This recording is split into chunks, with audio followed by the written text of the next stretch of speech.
In 1921, a British-led expedition set out from Darjeeling to chart a hidden Himalayan pass. 11 men carried maps, cameras, and rope into the high valleys. At first it was routine: snowfields, cold nights, steady climbing. Then came the footprints, too large for any man, the cairns that marked forbidden ground, and the sound of heavy steps outside their tents. By the end, only one man returned to tell what happened. So before we continue, please make sure you subscribe and let us know where you're watching from. Thanks. We left Darjeeling in late spring and reached the high valleys after a month of slow travel. Snow still lay in shaded gullies. The wind rose in thin gusts and cut through cloth and wool without pause.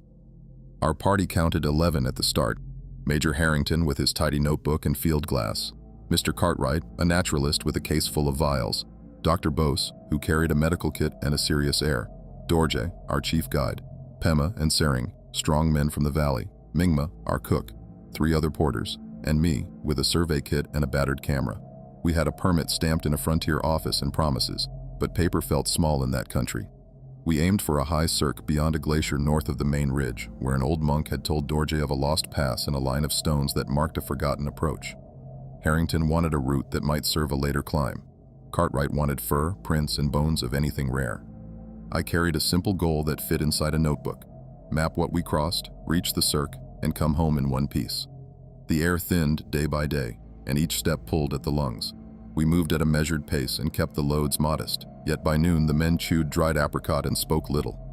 The first monastery we passed stood on a ledge that faced a ring of peaks. A line of flags snapped in the wind. An old man came out and touched his forehead to Dorje's. He looked at the major and at me without a smile.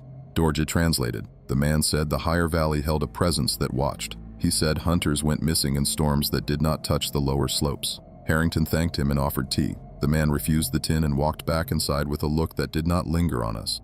I felt a small pressure in my chest that did not come from the altitude. The track rounded a black moraine and entered a basin of grit and ice. Our boots sank half an inch with each step. Patches of lichen mapped the stones. A hare sprang from behind a boulder and ran across our path without a change of speed. Cartwright pointed out a line of blue sheep far up on a ridge, then wrote in his book. By late light we reached a shelf near a frozen tarn. The wind fell. The cold took hold at once. Mingma lit the stove. We ate rice and tea and a small portion of yak meat. The sky looked hard and without cloud. I slept in my bag and dreamed of nothing. In the morning, Dorje found prints under a crust near the water's edge. They were broad and set apart more than a man's stride. The edges held detail the way fresh marks do. The pad showed a deep heel and 5 clear toes. The gait looked steady, not a run. Harrington crouched and measured. He made a sketch. He said it could be a bear that had spread its forefoot and hindfoot, a double mark. Dorje did not answer. Pema looked at the ridgeline and tightened his scarf. Cartwright asked for plaster. We had none. The sun rose, and the prints softened and lost shape. We moved on. Midday brought thin cloud over the peaks and dry snow on the wind. The path climbed past a frozen fall where green ice showed in bands. Sering pointed to a rock wall where small cairns stood at intervals. They were old, with lichened stones. A line of them led toward the upper basin. Dorje said the cairns marked a taboo ground. He asked for an offering. Harrington set a coin under a stone. I placed a strip of cloth that had served as a bandage. The men added rice grains. We walked between the cairns without speech. The air grew still in a way that did not match the weather lower down. By dusk we reached the first of the upper meadows, only it had no grass, only broken slate and pale grit. We pitched 2 tents for the Europeans and 1 for the men, with a cooking shelter made from canvas and poles. The stove gave a thin heat. We each kept a cup of tea close to the chest to warm the hands before sleep. That night a sound moved through the camp, not loud yet clear. It came from beyond the ridge above us. It held a steady tone with a low undertone, like wind caught in a pass, but the wind lay quiet. The tone rose and fell without pattern. Mingma's eyes widened. Dorje listened and said nothing. In the early light I checked the ridge with the glass. The lens shook a little with the cold in my hands. Nothing moved on the skyline. The snowfield above us looked firm. We crossed it roped in pairs. Harrington took the lead with Dorje. I followed with Cartwright. The rope ran clean through the snow except where it snagged small drifts. We reached a notch and looked down into a bowl of blue ice. The bowl held debris from a rockfall that had torn a slope on the far side. Near the center lay a smashed prayer wheel, the kind set on a post that turns with the wind. No post stood near it. The cylinder lay crushed and cold. The letters on the metal were gouged. We cut steps across the bowl and reached the far side. The slope above the break held a shelter made of stone slabs. The roof had sagged. Inside we found 3 yak skulls and a small hearth of blackened stones. On the ground lay a child's leather shoe with a cracked sole. Cartwright turned it over and placed it back. No bedding, no tools, no pots. A faint smell of musk hung in the air. It was not fresh, but it clung. Dorja stood at the entry and watched the slope above us with full attention. Pema traced a sign on the ground with his finger and covered it with grit. We set camp in a hollow out of the wind. Harrington had us ring the tents with a rope set with small bells. He said it would warn us of prowlers, whether wolf or man. The men approved. In the night, the bells did not ring. A weight fell on the air near dawn and woke me. It felt like the way a door closes in a tight room. I heard steps in the snow outside. One, then a pause, then one. The bells made no sound. I held my breath and counted to 60. The steps moved away toward the ridge. I unzipped the flap and looked out. The surface lay smooth. A shadow drifted over the snow and vanished when a cloud moved on. When the sun cleared the ridge, we found a single print near the rope line, pressed into the crust as if a heavy thing had set down its foot with care. The toes showed again. The heel sank deep. Harrington looked for marks from claws and found none. He set his jaw and told us to pack. He said we should reach the cirque by evening and not linger here, where broken stone made a poor camp. The men moved fast and spoke in short phrases. I felt the urge to check the print every few minutes, as though it might change when I looked away. The path narrowed into a gully with walls of fractured schist. Frost had wedged the rock apart. We moved single file while small stones trickled down at our steps. Halfway through, Sering hissed and lifted his hand. Above us, on the right wall, a dark shape pulled back from the rim. It did not break rock loose as it moved. The shadow went flat and then was gone. Harrington called up in a steady voice in Nepali and English. He said we wished to pass. He said we had food and tea to share. No answer came. Dorja set us moving again without pause. My mouth felt dry, though I had been chewing snow. We reached the upper basin under a ceiling of white cloud. The cirque rose in 3 tiers of ice and rock. At its center stood a stone platform waist-high, built from flat blocks. On the top lay a ring of bones bleached to a pale color. They were not all from the same animal. A spindle of wood stood at the center with a cord hanging from it, frayed at the end. Cartwright reached for the bones and stopped when Dorje spoke a single word. We circled the platform. On the far side, the snow held a line drawn with ash. The line ran from the platform toward a cleft in the back wall. The ash had drifted but still formed a trail. We followed the ash to the cleft. A cold current moved through it, steady and without smell. The gap led into a narrow defile. On the left wall, someone had scratched marks where a hand would reach. Each mark had 3 parallel strokes, spaced the width of 2 fingers. The floor of the defile held no prints. The wind did not reach inside. We stood in the mouth and listened. From deep within came a sound of slow breathing that did not match our own. Harrington raised a hand for silence and held it in the air for a long moment. When he lowered it, he looked older. He said we would not enter without a plan and a guard on the camp. We returned to the basin and set the tents near a bent boulder that gave a break from the wind. Harrington laid out the plan in a few words. 2 would stay to guard the camp with the bell rope and the stove. 4 would scout the lower shelves for a safe exit if we had to leave in a hurry. The others, led by Dorja, would enter the cleft with lamps, rope, and my camera. He set me with Dorja. I did not argue. The choice felt right and wrong at the same time. I checked the camera and the spare plates. My hands shook less once the work began. I felt the slow rise of a pressure that asked for action and answers. We checked the ropes and lamps while Mingma boiled water. Dorje stood apart and watched the cleft. He chewed a strip of dried meat without looking at it. Harrington assigned Sering and 1 porter to the guard. He told them to keep the stove lit and to strike the bell line with a stick each hour. He gave Cartwright the scouting team with Pema and 2 others to trace a retreat route. He told us to be back before dark or to turn around if the air changed. His voice carried no show of doubt. I packed the camera plates and felt and tied them in a wrap. My breath misted the surface. I told myself to stop thinking and step forward. We entered the cleft in single file with Dorje in front, then me, then Mingma with an extra lamp and tea, then another man from the porter crew who had asked to come. He looked at the ground as he walked and kept the rope slack but ready. The stone walls narrowed until our shoulders brushed them. The light smoothed into a low glow. The air felt colder than outside. It held no taste of smoke. The floor rose in small steps cut by water long ago. In places, the rock took a dull shine where hands had rubbed it. The breathing we had heard from the entrance faded, then returned from a side passage, then faded again. It made me think of tides, though I knew it was not water. Dorje raised his hand and pointed to a shelf in the left wall. A length of hide had been wedged there, hard and dry. It bore coarse hair that did not match yak. The color sat between brown and gray. Cartwright would have had a name for it. We had left him outside. I took 1 plate from the wrap and set the camera on the tripod. The light fell low, so I opened the lamp and cupped it with a hand to aim it. The hair showed thick guard strands and finer underhair. I exposed the plate and slid it into the case. My fingers tingled from the cold on the brass. The passage bent and widened. A flat space appeared with a circular pit at its center. The edge had been lined with stones. Inside lay ash and bone chips. Someone had burned offerings or refuse here.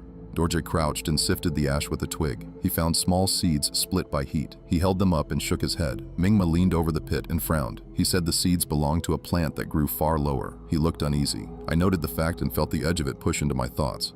Whatever used this place moved across wide ranges. It brought things up here that did not belong. We heard a knock from ahead, not sharp, more a dull strike. Dorje motioned the porter to hold the rear while we advanced 3 steps. The knock came again, spaced by a steady pause. We turned a corner and found a slab with a notch where it had been moved aside many times. Beyond it lay a chamber with a low ceiling. The floor held marks where something heavy had been dragged. At the far end, a curtain made from woven grass hung across a niche. The grass had dried and cracked. Dorje murmured a short prayer under his breath. He crossed the floor, lifted the curtain with his pole, and looked into the niche. He called me over without raising his voice. Inside the niche lay a pile of objects. 2 wooden bowls with soot on the rims, a twisted bracelet of hammered copper, a child's cap with a faded tassel, a small drum with the skin worn through, and strips of parchment bound with cord. I took out the camera again and worked in silence. The plate slid in with a smooth click. I shot the niche, then the drag marks, then the slab with the notch. The sound of the shutter in that closed space seemed too loud. I felt each exposure as a choice I could not reverse. We did not touch the parchment. Dorje said we would bring Cartwright later to read any marks. He said to move on while the light held. We left the chamber and took the right-hand tunnel that sloped up. The air grew stiller. Our breath sounded close. A faint scent came to us, a mix of musk and damp stone. Another 30 steps brought a second chamber, taller, with a vent in the ceiling where a crack let in a thread of day. Under the vent stood a heap of skins. They had been stacked with care. The top skin bore marks where teeth had pressed, not bite marks from feeding, more the pressure of a jaw testing. I reached to photograph and stopped when Dorje touched my sleeve. He pointed to a pebble near the heap. A hair lay across it, pale and fine. It shifted as the air moved from the vent. It was long, longer than any human hair I had seen. We heard a scrape behind us. The porter at the rear called out in a low voice that something had moved near the slab chamber. Dorje signaled to douse 1 lamp. We stood with 3 lamps turned down until they gave a dim glow. Silence filled the passage. The scrape did not come again. My back muscles tightened and then eased. I thought of the bell rope at camp and wished I could hear it. It would have meant distance and order.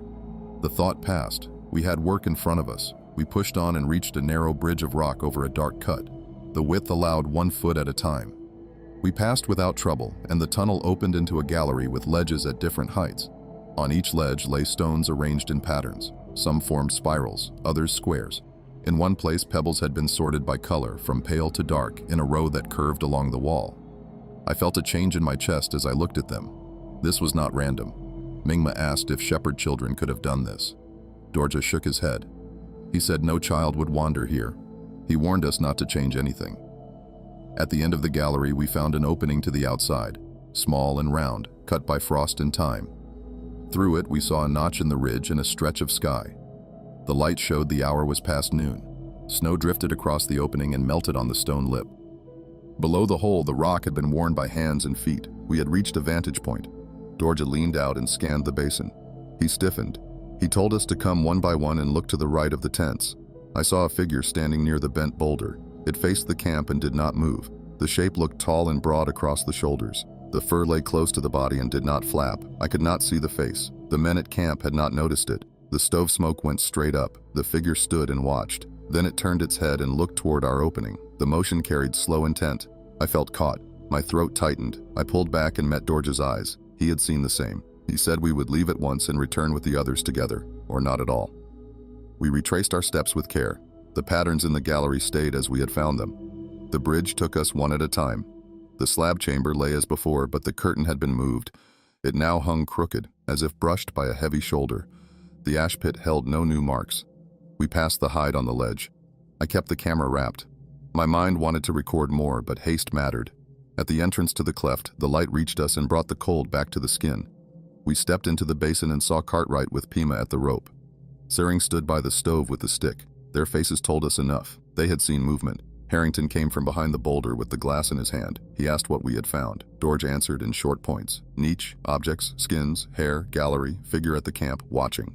Harrington's mouth went thin. He said we would not split again. He ordered the bell rope doubled and the tents moved closer to the boulder. He told Cartwright to write a list of what we had seen and then to begin packing plates and notes so we could move in the morning. The men worked fast. I helped shift the tents while Dorja and Pima walked a circle around the camp to read the snow. They found prints that came from the slope and ended near the boulder. The stride varied. In some places, the toes had gripped the crust and left ridges. The tracks avoided the bell rope by inches. Sering said the figure had stood within spitting distance for more than a minute. He had felt it in his back before he turned and saw it. He had not struck the bell because it made no sense to summon it. He spoke without dressing the memory. By dusk, the wind returned from the north. The stove stuttered and caught again. Harrington called us close. He said we had likely walked into a place that carried weight for those who lived here, whether men or something outside that word. He said we would show respect and leave. He said we would not light a large fire and would speak low. He set watches of 2 men with an hour on and an hour off. He told us to sleep in our outer clothes. His manner had changed. He did not try to explain the bell staying silent when the steps came the night before. He did not insist on the bear. In the first watch, I sat with Dorje under the lee of the boulder. The stove gave a faint glow. Snow hissed as it struck the canvas. Across the basin, the cleft lay dark and empty. The sky showed a single star near the notch. Dorje told me his grandfather had worked as a trader and had once passed near this valley. He said the old man had carried salt and tea and had turned back when he saw stones arranged on a shelf low on the ground. He had not explained why he turned back. He had not returned by that path again. Dorje said he thought of that story when the old monk spoke in the first monastery. Then he fell silent. Near midnight, the bells murmured without ringing. The rope quivered. We all woke. No one spoke. The sound came from beyond the boulder. It was not the breathing from the cleft. It was slower and heavier. The rope moved again and then went still. Sering stood with the stick ready but did not strike. The snow outside the line lay unmarked. When the sound ceased, a small stone rolled from the top of the boulder and tapped the ground. It had not fallen from wind. I felt the camp draw in on itself. I breathed through my nose and counted to steady my hands. I kept my eyes on the place where the rope had moved. The night passed one thin slice at a time. At first light, we found the stone that had rolled into camp. It was not from the basin floor, but from higher up the slope, dark and smooth from glacier polish. Harrington set it aside and said nothing. Dorje and Pima traced fresh prints that circled the camp and ended at a cluster of rocks. From there, the snow showed only the sweep of a body sliding down to the ice, as if something had lowered itself with care. The sight pushed silence over the group. Cartwright broke it by asking if the prints matched the earlier ones. Dorje said they did. The stride and shape had not changed. The toes had pressed deeper this time. We ate in haste. Mingma burned extra tea leaves in the pot for warmth. Harrington ordered us to strike camp at once. He said we would take the retreat path that Cartwright had scouted. The men pulled at the ropes and folded canvas without a word. My hands moved out of habit, tying knots, wrapping plates, stowing gear. Inside, I kept thinking of the figure by the boulder and how it had turned its head toward our vantage point. It had known we watched. That thought clung more than the cold. The retreat path led down a narrow chute between ice walls. The snow crust broke under our boots, and we sank to the knee. The rope kept us together. At one point, a slab of ice cracked and slid a foot. Sering steadied the line and swore. When we reached a broad shelf, the sky cleared for a moment, showing a high ridge with a cornice ready to break. Harrington chose a line along the base where avalanche debris had already fallen. He said the slope had spent its weight. I felt each step drag with the thought of what still hung above us. Halfway across, Pima froze and pointed upslope. On the ridge, just below the cornice, a shape stood clear against the snow. It did not move. It looked down at us without haste. Dorje hissed at the men to keep walking. He said not to stop. We kept the rope tight and crossed the debris field one slow step at a time. I could feel eyes on us the whole way. When we reached the far side, I looked back. The shape was gone. No collapse, no slide, only absence. By midday, we reached a hollow with a frozen stream and stopped to rest. The air here felt thicker, easier to breathe. The men dropped their loads and sat in silence. Cartwright opened his notebook and wrote fast, as though afraid the details would slip. He asked Dorje what the locals called the figure. Dorje looked at the ground and said only one word: Yeti. He spoke it without force, as if it needed no weight. Harrington scowled and told him to keep such names out of the report. He said we needed facts, not stories. Dorje met his eye but said nothing more. We pushed on into the lower valley. The wind shifted and carried a faint smell, sharp and musky, the same as in the chamber. It clung to the air long after we left the hollow. That evening we made camp by a line of old cairns.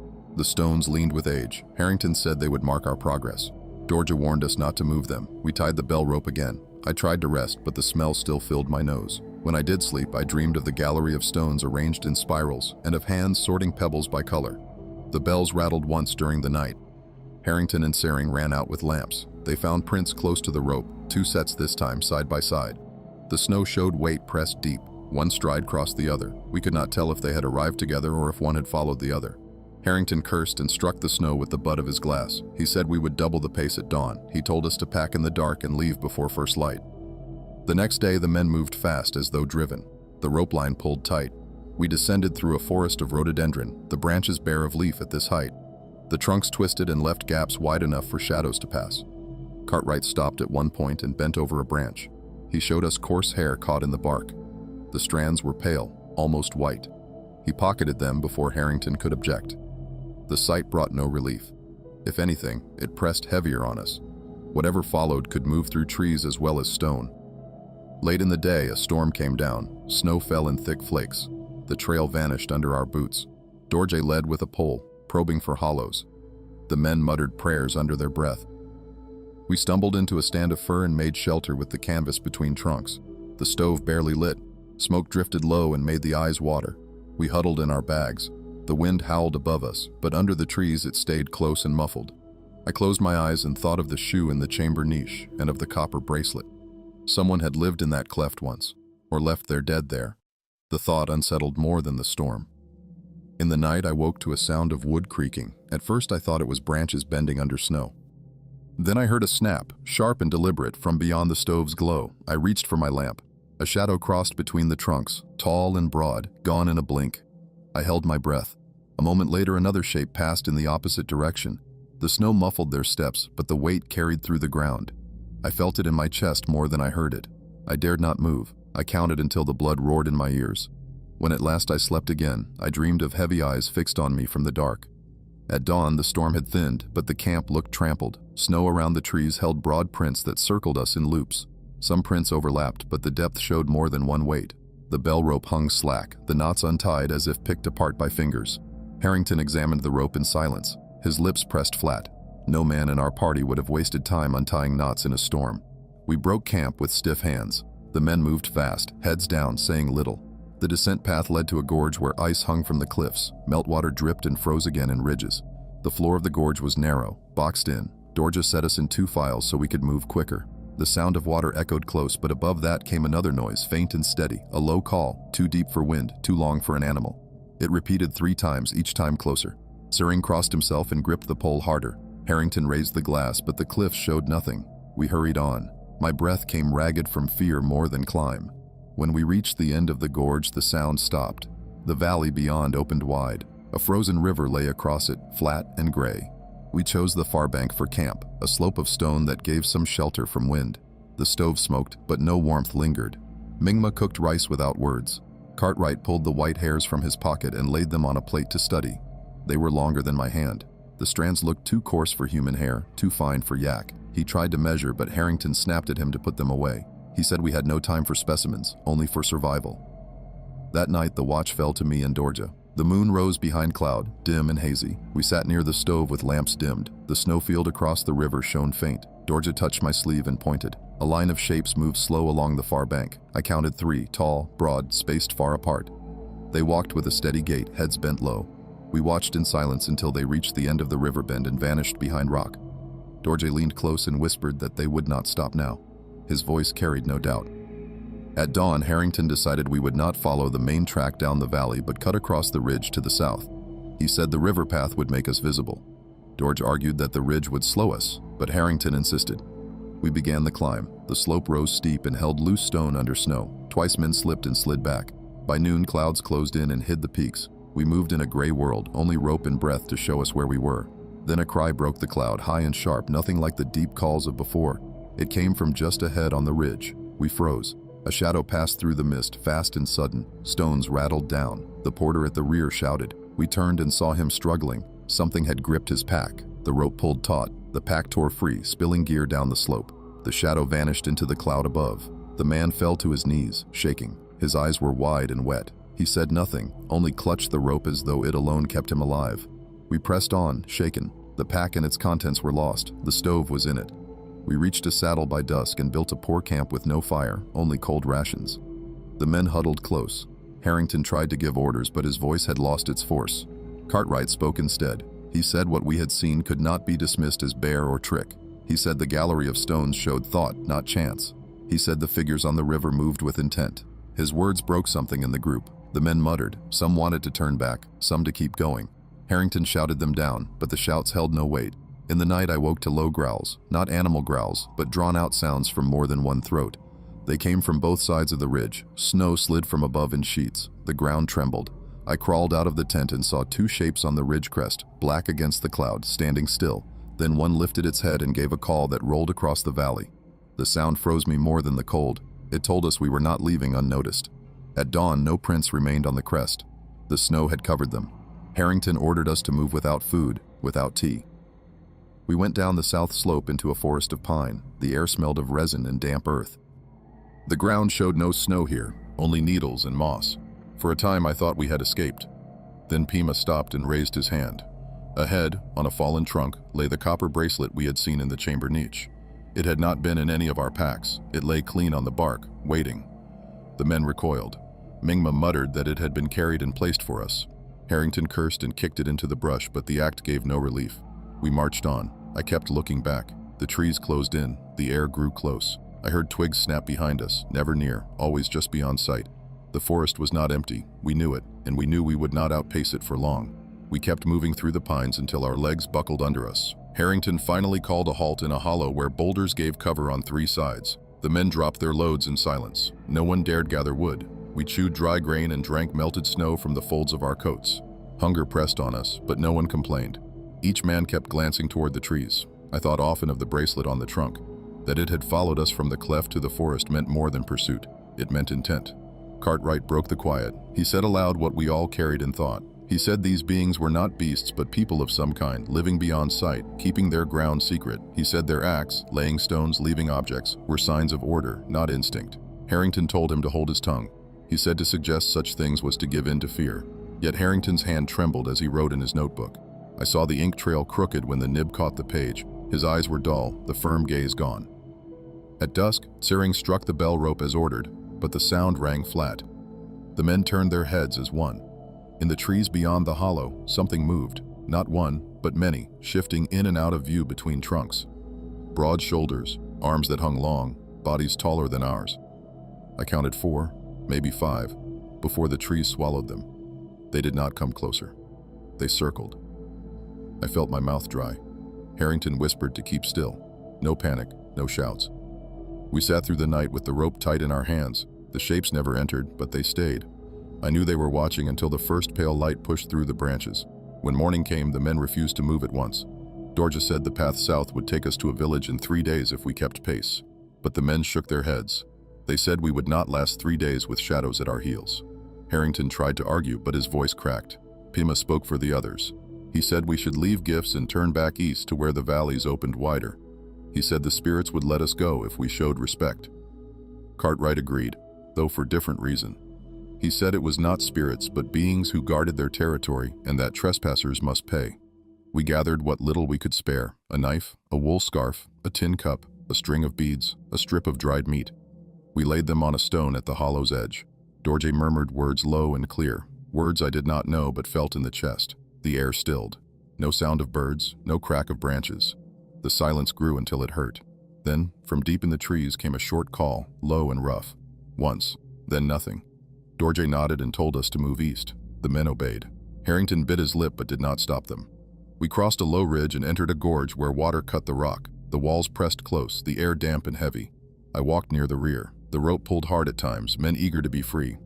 Then a cry rang out from above the gorge. Not the deep call, but sharp, violent, cutting through stone. A shadow dropped onto the path ahead. It landed in silence, though its weight cracked ice beneath it. It rose to its full height. Broad chest, arms that swung long, hair pale gray against the rock, eyes dark and set deep. It stared at us without sound. The men froze. No one drew steel. Harrington stepped forward with his hand raised. His lips moved, words I could not hear. The figure held still. Then another dropped behind us. The rope went taut. I turned and saw the second, darker in hair, thicker in build, its breath rising in clouds. We were boxed in. The air thickened with fear. I felt my knees weaken. My mind shouted to flee, but the gorge walls held us fast. The first one gave a sound like a bark, short and final. It took a step closer, slow and measured. Harrington shouted now, voice breaking, calling it beast, calling it nothing but brute. His hand went to his pistol. Dorje grabbed his arm and held it down. Harrington fought him, red in the face. The figure's eyes fixed on him. The silence after the shout felt endless. Then the second figure moved, circling closer. Their steps made no sound but pressed the earth. Cartwright cried out for us to leave the gifts again. He fumbled in his coat for the hairs he had taken, the notebook, the vial. He held them out with shaking hands. The first figure turned its head toward him. It stepped back. The second followed. Without another sound, they both climbed the gorge wall, pulling themselves up with impossible ease, vanishing into mist. We stood frozen long after. Dorje finally hissed for us to move. We stumbled forward without order, tripping over rocks, breath ragged. The men looked broken, eyes hollow. Harrington walked last, lips moving, notebook clutched, pistol holstered. No one spoke to him. That night we found a meadow with low grass and streams free of ice. The men dropped and lay still. We did not tie the rope. We did not light the stove. The silence of the gorge had followed us here. I felt the weight of eyes even in the open. I knew they could follow if they wished. I wondered if they had allowed us to live or if they only waited for us to break. I stared at the stars until my eyes closed against my will. When I woke, I heard nothing. No men stirring, no breathing near me. The meadow lay still. My stomach clenched. I sat up fast. Only Dorje remained by the fire pit, staring at the ground. He said nothing when I asked. His eyes told me enough. The others were gone. No prints, no cries, no struggle. Gone. Harrington's notebook lay near the ashes, pages torn free. Cartwright's pack stood open, the hairs gone. The meadow felt empty in a way that tore the heart. Dorje whispered that we were not meant to take anything, not meant to write, not meant to return. We left the meadow with no words. The path east led us back toward the settlements. Days later, when stone walls of a village rose before us, we looked back once. The peaks lay under cloud, unmoved by what had passed. Dorje did not step into the village with me. He turned and walked back toward the ridges. He said he owed a debt. I never saw him again. I reached Darjeeling alone months later. The men were never found. The valley remained unmapped. The records we carried were taken and sealed. Harrington, Cartwright, Bose, Mingma, Pima, Tsering, their names stayed only in my memory. What followed us in the high places had claimed them. I survived, but I carried the weight of their absence and the knowledge that something greater than us guarded the heights.